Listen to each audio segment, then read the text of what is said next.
Саламатсыздар ма, құрметті көрермендер. Егер хабарды толық білгіңіз келсе, біздің арнамызға жазылуды және де бір ғана лайк түймесін басуды ұмытпаңыз. Лайк басқан қолдарыңыз Кабатулланың қабырғаларын ұстасын.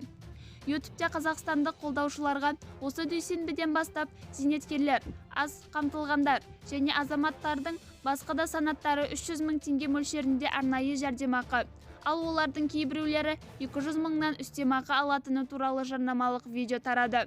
Бұл шындыққа жанаспайды, деп хабарлайды Массагет тілшісі StopFake ге сілтеме жасап.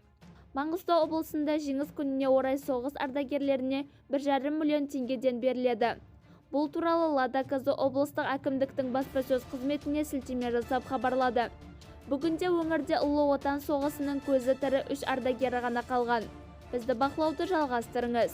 Арнамызға жазылып, бір ғана лайк түймесін басуды ұмытпаңыз. Сау саламат болыңыз.